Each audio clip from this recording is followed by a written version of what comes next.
यात्रा का आरंभ होता है। तपती दोपहर में गंगा के तट से दूर एक पथरीली भूमि पर तपती धूप फैली थी। आकाश में सूरज अग्नि की तरह चमक रहा था। हवा में गर्मी के साथ में पेड़ अभी इधर उधर हिल रहे थे और धरती से धूल के बवंडर उठ रहे थे। उस निर्जन पथ पर कुछ भिक्षु धीरे धीरे कदम बढ़ा रहे थे। उनके वस्त्र हल्के पीले केसरिया रंग के थे और उनके हाथों में भिक्षा पात्र चमक रहा था। उनके आगे चल रहे थे भगवान बुद्ध। उनके चेहरे पर अद्भुत शांति थी। भले ही सूर्य की किरणें उन पर बरस रही थी, उनके मुखमंडल पर एक सौम्य ठंडी आभा थी। उनकी चाल संतुलित थी, धीमी थी, पर हर कदम में दृढ़ता और गहराई थी। जैसे कोई नदी बिना रुकावट अपने प्रवाह में आगे बढ़ती चली जाती है। पीछे उनके प्रिय शिष्य आनंद के साथ चल रहे थे। आनंद बुद्ध के अत्यंत निकट था। उनके सेवक, अनुयायी, मित्र और शिष्य सब एक साथ उनके साथ चल रहे हैं और वे बुद्ध के हर संकेत को समझते थे। परंतु आज का दिन कठिन था। प्यास से गला सूख रहा था और चारों ओर कोई जल का स्रोत दिखाई नहीं दे रहा था। बुद्ध ने धीरे से कहा, आनंद, क्या पास में कोई जलाशय या सरोवर है? आनंद ने चारों ओर देखा। दूर कहीं कुछ हरियाली झिलमिला रही थी। उसने कहा, भगवन, वहां एक तालाब जैसा कुछ दिख रहा है, मैं जाकर देखता हूं। बुद्ध ने सहमति में सिर हिलाया और कहा, जाओ, वहां से थोड़ा जल ले आओ। आनंद उस दिशा में चल पड़ा। जैसे जैसे वो तालाब के पास पहुंचा, वातावरण बदलने लगा। वहां कुछ ग्रामीण स्त्रियां कपड़े धो रही थी, बच्चे पानी में कूद रहे थे और कुछ गाय बैल तालाब के किनारे पानी पी रहे थे। तालाब का जल अब स्वच्छ नहीं था, उसमें कीचड़ था, बुलबुले थे और सतह पर तैरती गंदगी थी।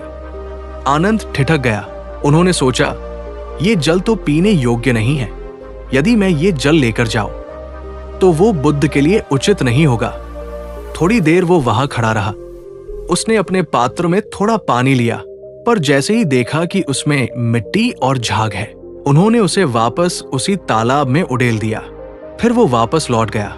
बुद्ध अब भी शांति से वृक्ष की छाया में बैठा था। कुछ भिक्षु ध्यान में थे, कुछ अपने पैरों की धूल झाड़कर विश्राम कर रहे थे। आनंद आया और झुककर बोला, भगवन, वहां का जल बहुत मैला है। कुछ लोग कपड़े धो रहे हैं, कुछ लोग स्नान कर रहे हैं और वहां पर कुछ जानवर भी पानी पी रहे हैं। अब वो जल पीने योग्य नहीं है। बुद्ध ने मुस्कुराकर केवल इतना कहा, अच्छा, ठीक है, थोड़ी देर विश्राम कर लो। बुद्ध ने अपने नेत्र बंद कर लिए। सब भिक्षु मौन हो गए। वातावरण में केवल हवा की सरसराहट और झिंगुरों की धीमी ध्वनि बस रह गई थी।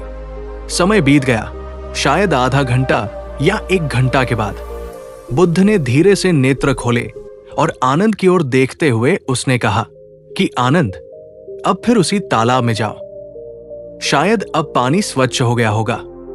आनंद ने थोड़ी झिझक दिखाई, फिर उसने कहा, भगवन, वही तालाब? वहां तो पानी बहुत गंदा था। बुद्ध ने कोमल मुस्कान के साथ कहा, हाँ वही, जाकर देखो तो सही।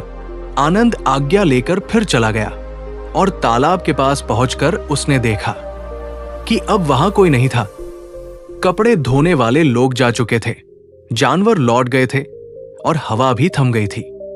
तालाब अब शांत था। गंदगी जो पहले सतह पर तैर रही थी, अब वो पूरी तरह से नीचे बैठ चुकी थी।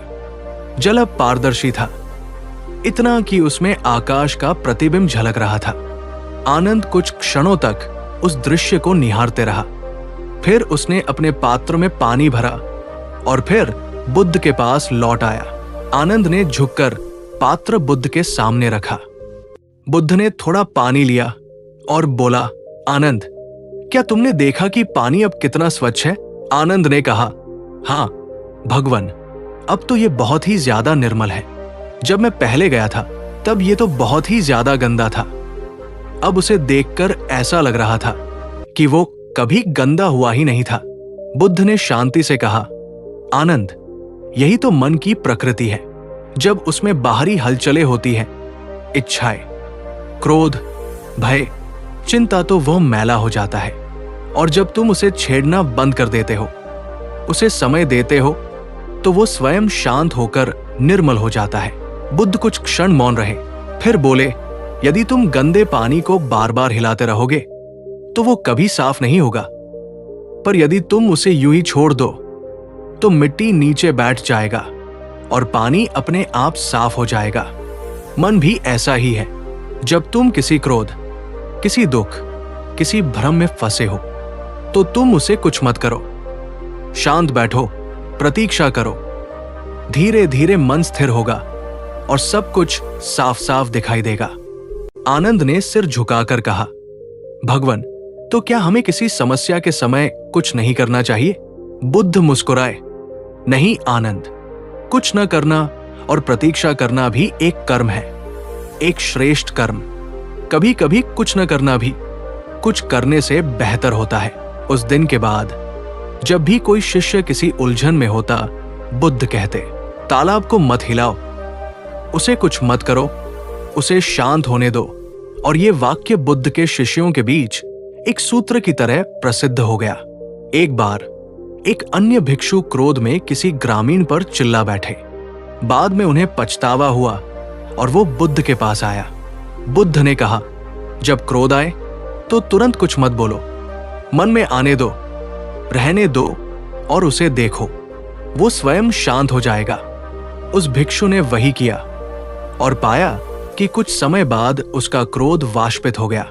उसने अनुभव किया कि वास्तव में पानी और मन में कोई भेद नहीं है। और तब उसे समझ में आया कि दोनों ही अपनी अपनी स्वाभाविक अवस्था में निर्मल है, केवल हलचल से मैले प्रतीत होते हैं। फिर बुद्ध ने आगे बताया कि मन एक दर्पण है। जब उस पर विचारों की धूल जम जाती है तो हम वास्तविकता को देख नहीं पाते हैं।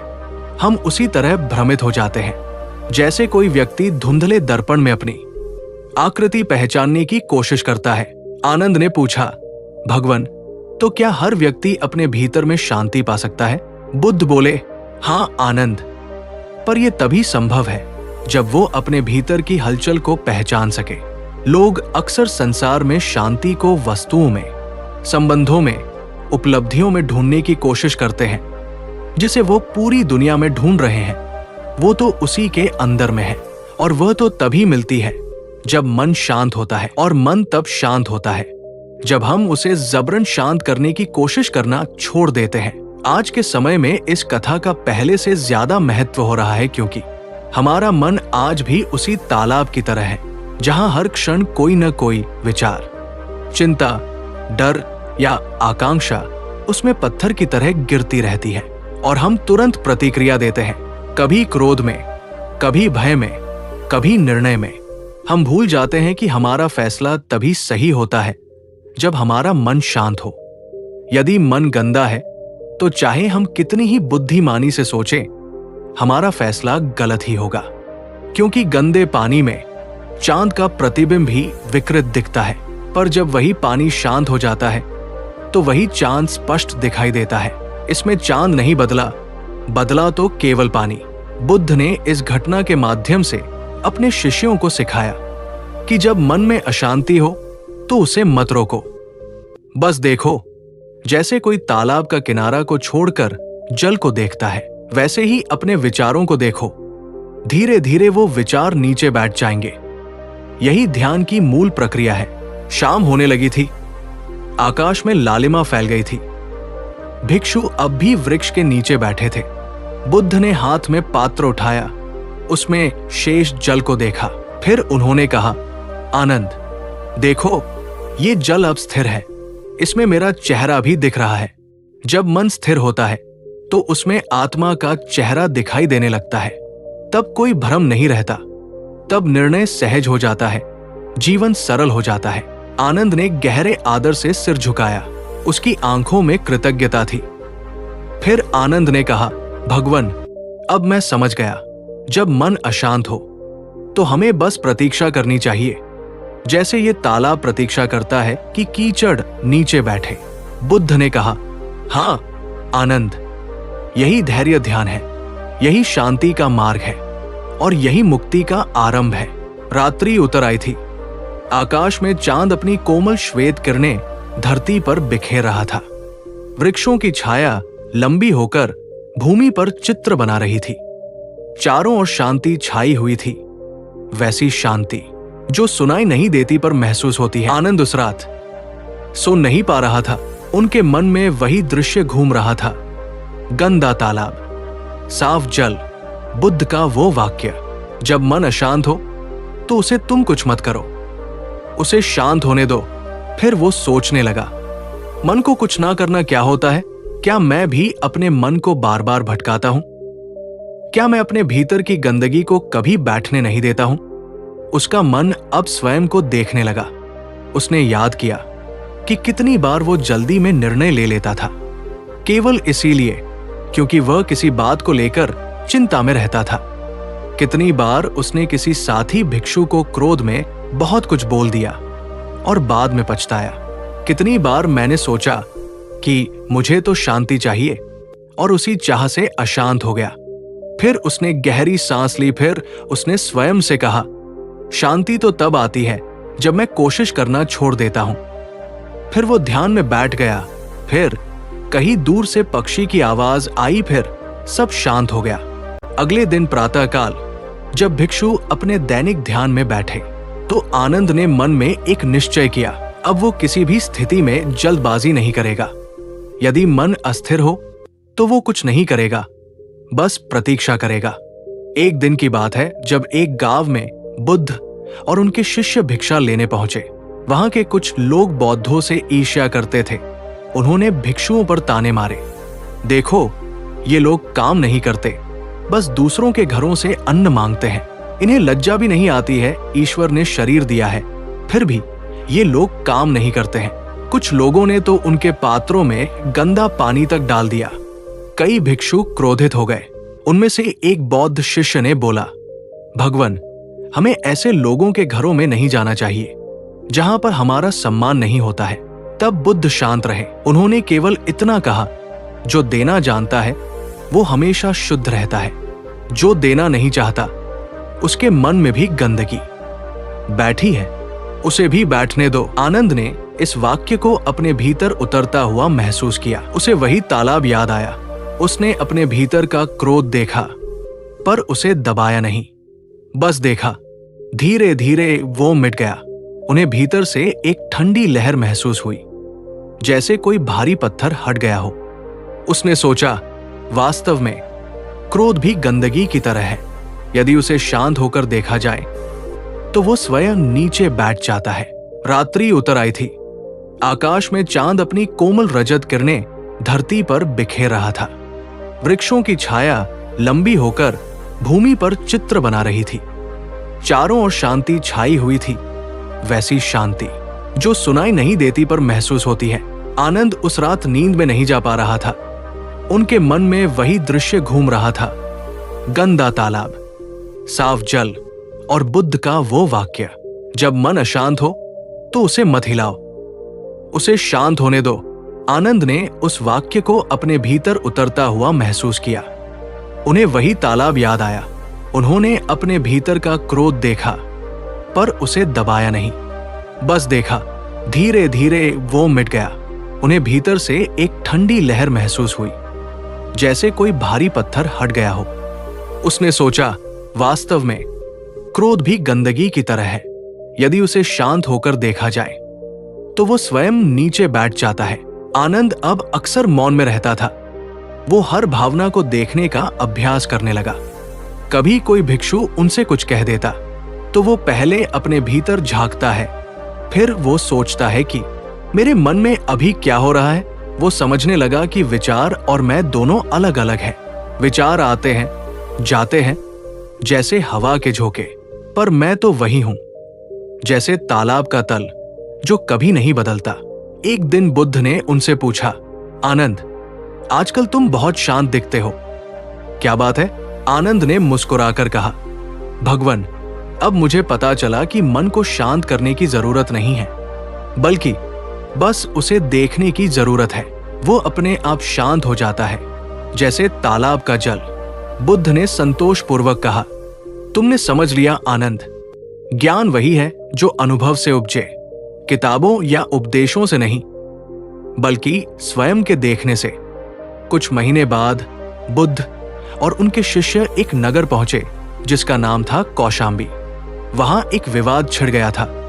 दो समूहों के भिक्षु किसी धार्मिक नियम को लेकर आपस में झगड़ रहे थे। आवाजें ऊंची थीं, वाद विवाद तीखे। कुछ लोग बुद्ध से आकर बोले, भगवान, कृपया इनका समाधान कीजिए, ये शांति खो चुके हैं। बुद्ध वहां पहुंचे। उन्होंने देखा दोनों पक्ष अपने अपने मत पर अड़े हैं, किसी को सुनने का धैर्य नहीं। बुद्ध ने कुछ नहीं कहा, वे बस मौन होकर बैठ गए। कुछ समय बाद उन्होंने कहा, जब मन गंदा हो तब सत्य नहीं दिखता, जब सत्य नहीं दिखता तब विवाद होता है, और जब विवाद होता है तब कोई जीतता नहीं, केवल हारता है। फिर उसने सभी से कहा, आज मैं नहीं बोलूंगा, तुम सब मौन रहो और अपने भीतर के मन को स्थिर होने दो। कई घंटे तक सब मौन रहे। धीरे धीरे वातावरण बदल गया। कुछ लोगों के चेहरे शांत होने लगे, क्रोध उतरने लगा, और उसी मौन में समाधान स्वयं प्रकट हुआ, किसी तर्क से नहीं बल्कि शांति से। आनंद ने ये सब देखा और उनके भीतर गहरी श्रद्धा उमड़ी। उन्होंने अनुभव किया कि बुद्ध का हर उपदेश केवल शब्द नहीं, वो एक जीवित प्रयोग है। समय बीतता गया। एक दिन बुद्ध ने कहा, आनंद, मैं अब ज्यादा दिन नहीं रहूंगा, पर मेरी बातों को तुम हमेशा याद रखना कि तुम्हें जीना है और लोगों को सही रास्ता दिखाना है। मैं हमेशा तुम्हारे साथ रहूंगा। ये शब्द आनंद के हृदय में उतर गया। कुछ समय बाद जब बुद्ध का महापरिनिर्वाण हुआ, आनंद अत्यंत दुखी हो गया। उनके भीतर आंधी चलने लगी। उनके आंसू रुक नहीं रहे थे। उन्होंने ध्यान किया पर मन स्थिर नहीं हुआ, और तभी उनके भीतर वही दृश्य उभरा, गंदा तालाब, शांत जल और बुद्ध की मुस्कान। उन्होंने स्वयं से कहा, अब मेरा मन भी उस तालाब की तरह है। दुख की लहरें हैं, गंदगी है, पर मुझे बस प्रतीक्षा करनी है। उन्होंने आंखें बंद की। कुछ देर कुछ नहीं किया, ना उसके बारे में सोचा, ना रोया, बस बैठा रहा। धीरे धीरे श्वास धीमी हुई, आंसू सूख गए, मन शांत हुआ, और अचानक भीतर एक रोशनी फूटी, मानो चांद ने उनके हृदय में जन्म लिया हो। उन्होंने अनुभव किया कि बुद्ध कहीं नहीं गए हैं। वो शांति जो उन्होंने सिखाई थी वही बुद्ध है, और वो शांति अब उनके भीतर आ गई थी। उस क्षण आनंद ने गहरी अनुभूति से कहा, अब मैं जान गया कि शांति कोई वस्तु नहीं, वो तो मेरा स्वभाव है, बस मैं उसे भूल गया था। अब बुद्ध का शिष्य आचार्य बन चुका था। वर्षों बाद जब कोई भिक्षु उनसे पूछता, आचार्य आनंद, बुद्ध का सबसे बड़ा उपदेश कौन सा था? तो आनंद मुस्कुराकर कहते, एक तालाब की कहानी, जहां पानी ने मुझे मन का अर्थ सिखाया। जब जल गंदा हो उसे कुछ मत करो, उसे बैठने दो, फिर देखो उसमें तुम्हारा चेहरा दिखेगा, और वही चेहरा बुद्ध का चेहरा होगा। आज जब हम अपने जीवन में भागते हैं, हर पल निर्णयों, शोर, सूचनाओं और भावनाओं के बीच उलझे रहते हैं, तो हमारा मन भी उसी तालाब की तरह हो जाता है।